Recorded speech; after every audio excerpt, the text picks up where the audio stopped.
Doctor, la amnistía suena en todo el mundo hoy por lo que está pasando en Venezuela, pero previamente le decía yo a la gente que nos está viendo, que es un montón de gente siempre viendo, que es una trampa la amnistía cuando trata de poner en equivalencia al que viola derechos, al represor y al que es inocente y le han inventado delitos para encarcelarlo.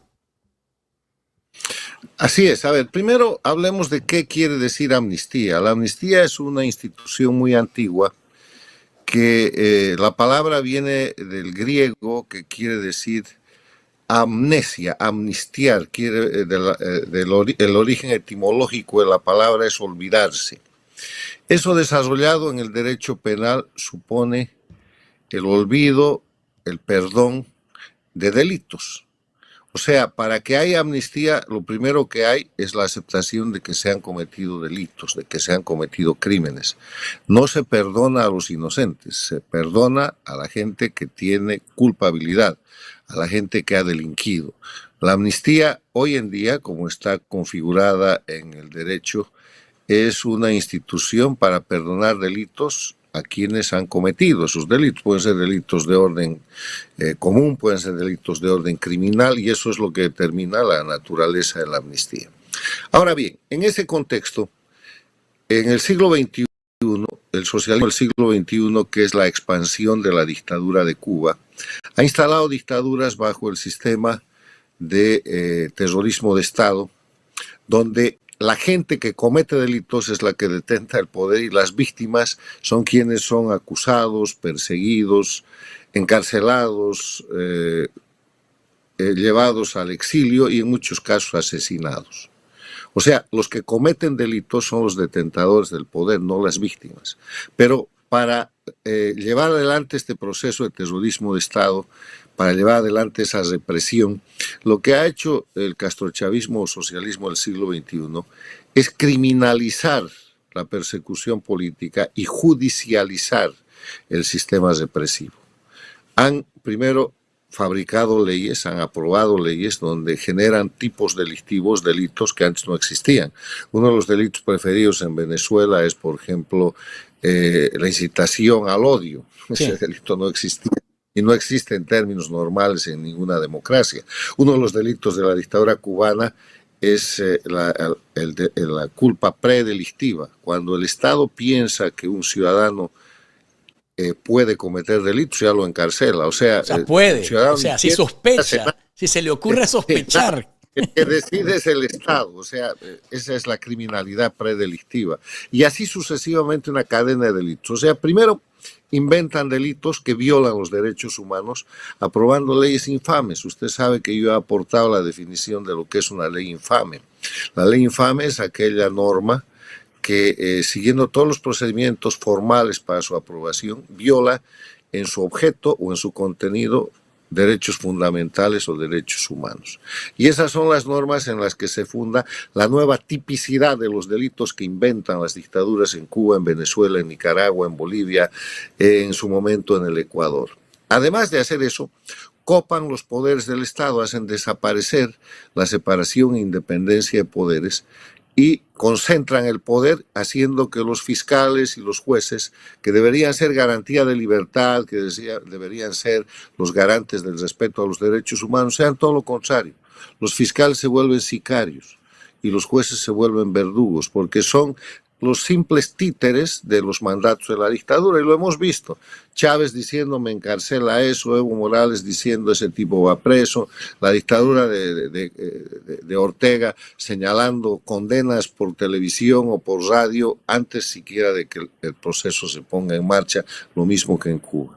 Además de fabricar leyes infames, además de controlar y hacer desaparecer la separación e independencia de poderes, con fiscales sicarios y jueces verdugos, lo que hacen es institucionalizar aquello para generar miedo en la población, porque terrorismo de Estado quiere decir la comisión de crímenes, este tipo de crímenes, desde el gobierno, en función del poder que da el gobierno, para generar miedo en la población, de manera que por ese miedo la gente asuma conductas de sometimiento que de otra forma no serían posibles, porque terrorismo es la exacerbación del miedo. Entonces, en ese contexto vamos ahora a Venezuela. Una Venezuela en la que el jefe del cartel de los soles ha sido llevado a la justicia norteamericana y que a partir de ese momento, bajo la tutela de Estados Unidos, se ha puesto en marcha un proceso muy sui generis de desmontar la dictadura narcoterrorista de Venezuela por las manos de los propios mafiosos.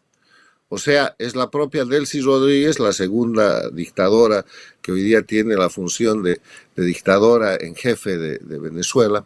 Es su hermano, es Diosdado Cabello, es Padrino Gómez, todo ese grupo de mafiosos que son parte del principal que está acusado en Nueva York, los que para no ser objeto de mayor presión han ofrecido a los Estados Unidos y han declarado ante la opinión pública que van a avanzar en un proceso que ha sido fijado por Estados Unidos a través del Departamento de Estado, que tiene que ver con la generación de estabilidad, con la reposición de las garantías y un proceso de transición que le devuelva a Venezuela su democracia.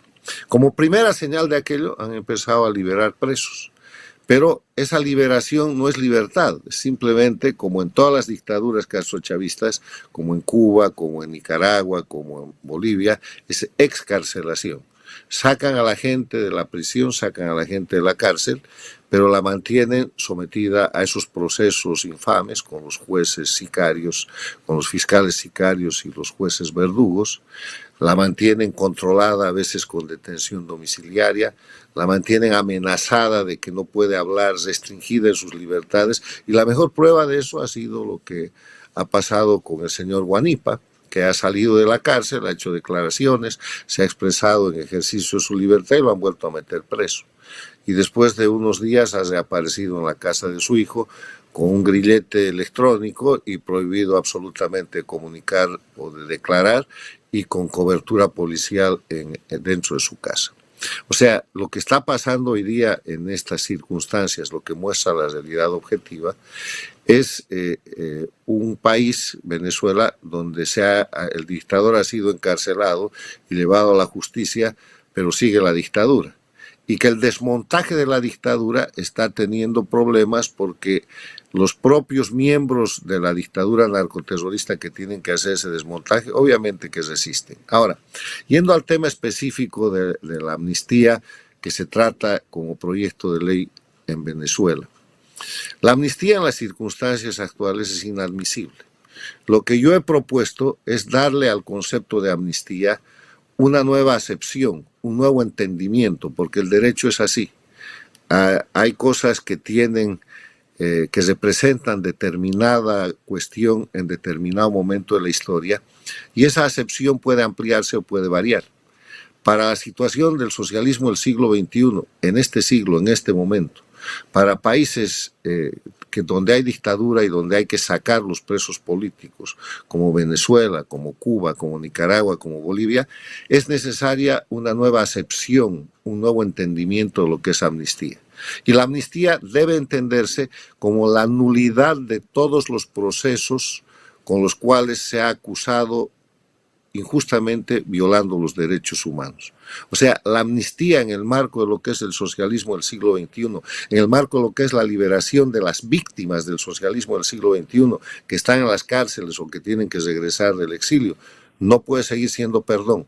Hay que ir a la acepción nueva de que es la nulidad de los procesos que violan los derechos humanos.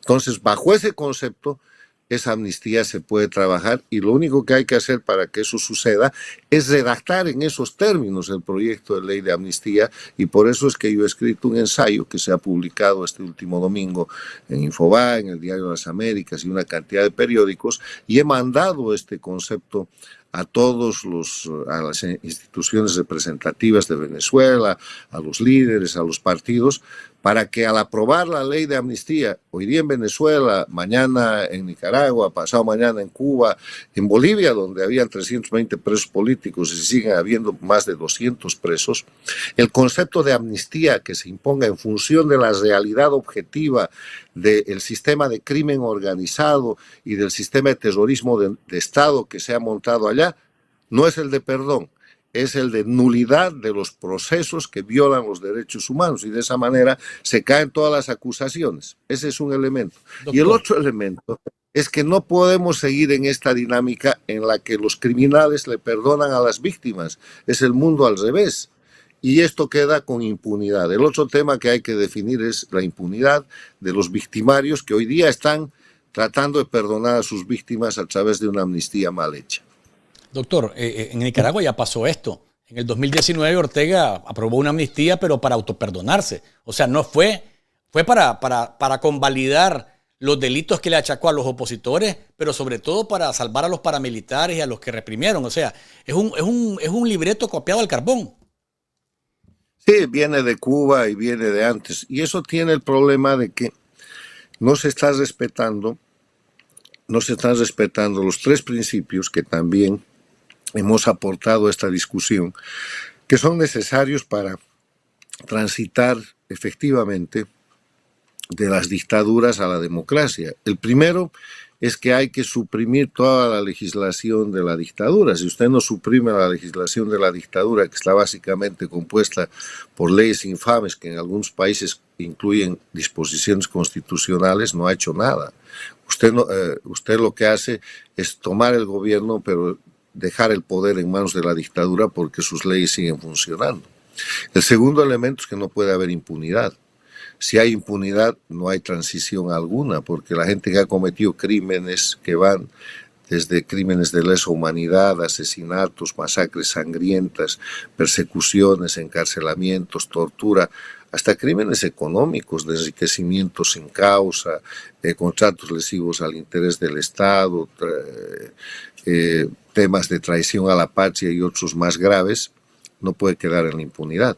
Y el tercer elemento es que en la transición el juego político tiene que ser verazmente democrático y para eso hay que suprimir, hay que eliminar, hay que separar de la política los instrumentos que el crimen organizado utiliza para suplantar la política, lo que es el Partido Bolivariano en Venezuela, lo que es el MAS en Bolivia, lo que es el sandinismo en Nicaragua, lo que es el Partido Comunista Único en Cuba. Tienen que desaparecer del escenario político, no se pueden quedar haciendo política porque son criminales. Entonces estamos en un proceso muy interesante en el que las cosas hoy día están mejor de lo que estaban el 2 de enero, pero se tiene que hacer un trabajo intenso y se está cumpliendo ese trabajo. Yo creo que la presión de los Estados Unidos es muy importante, que ahora está acompañada por democracias como la democracia argentina, la del Paraguay, la de Bolivia, la del Perú, la del Ecuador, la de Panamá, la de Costa Rica, la de El Salvador, la de República Dominicana, un largo conjunto de presidentes y de países que se van sumando a esta recuperación democrática y el propio pueblo venezolano que ya se ha empezado a movilizar valientemente, empezando por las mujeres venezolanas a quienes hay que rendir un homenaje extraordinario por su valentía, que es en las puertas de las cárceles, en manifestaciones, en expresiones, y los estudiantes venezolanos, la juventud venezolana. Y que mañana han convocado incluso, mañana han convocado a una marcha. En Venezuela los estudiantes. Doctor. Que han empezado a la dictadura y a perderle el miedo. Porque el rato, ¿cuál es el momento en que se cae efectivamente una dictadura? Cuando no se le tiene miedo.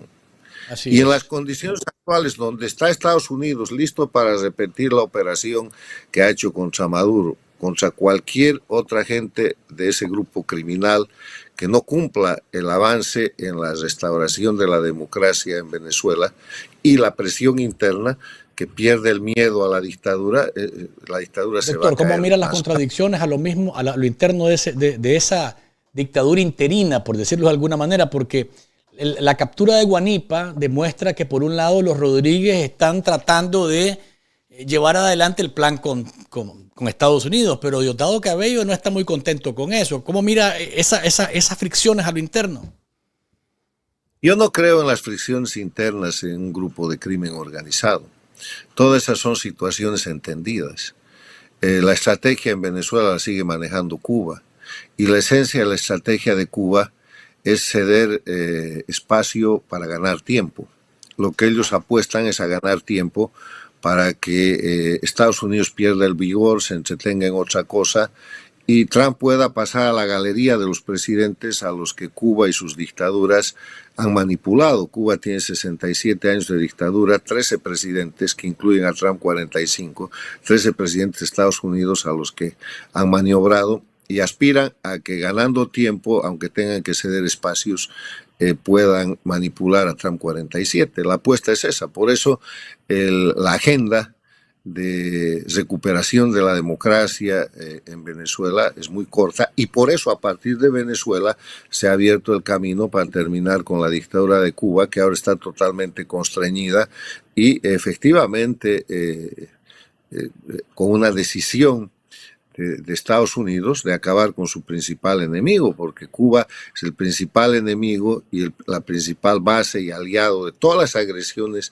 que Estados Unidos ha sufrido tanto territorialmente como políticamente en los últimos 67 años. Entonces, esas son situaciones entendidas. Es como cuando uno es preso y viene un tipo y le pega, ese es el torturador malo, y después de que le ha sonado ese, viene otro, lo acaricia, le ofrece un café, un cigarro, y le dice, sabes, ese es el bueno. Ese es el juego interno de todas las tiranías. Doctor. Uno que hace y el otro que deshace, y esa es la manipulación eterna que hace Cuba, y no hay que creer en eso. Aquí lo que tiene que hacer Estados Unidos es exigir la responsabilidad, y yo creo que la presencia de la encargada de negocios americana en Caracas ha de hacer avanzar mucho la agenda. Doctor, para finalizar, Jorge Rodríguez dijo en una entrevista que no mira elecciones al corto plazo. Habla de las inversiones en Venezuela, que el capitalismo tiene que... Pues están abiertos al capitalismo, pero con un control férreo. Pareciera que ellos dos, los Rodríguez, están queriendo extenderse en el tiempo. ¿Estas declaraciones cómo las valora usted? Lo que le digo, están tratando de ganar tiempo a cambio de ceder espacio. ¿Cuál es el espacio? La explotación petrolera, los presos políticos, hacer una ley, pero dilatar lo más posible. Y lo que tiene que hacer el otro Estados Unidos y la ciudadanía y la oposición venezolana es acortar los tiempos. Y Rodríguez lo único que es simplemente el representante de la manipulación cubana que está tratando de bloquear el avance en Venezuela para demorar la caída de Cuba. Y para eso están utilizando todos sus medios, inclusive la presencia del más grande celestino antidemocrático de este sistema, que es Zapatero, que ya está en Venezuela de nuevo. Entonces, este es un momento crucial, este es un momento en que todas las fichas están en el tablero. Y lo que hay que hacer de parte de la democracia es señalar que lo único que puede pasar es que el crimen organizado caiga y que la transición tiene que cumplir esas tres condiciones. Eliminación de sus disposiciones legales, no a la impunidad, eso es muy importante. ¿Qué está haciendo ahí Rodríguez hablando de elecciones o no elecciones? Esa gente tiene que rendirle cuentas a Venezuela, a la humanidad, tiene que rendirle cuentas a la democracia, y no va a poder y no debería estar en las próximas elecciones, porque el tercer requisito es eliminar del sistema de partidos políticos a las organizaciones de crimen organizado.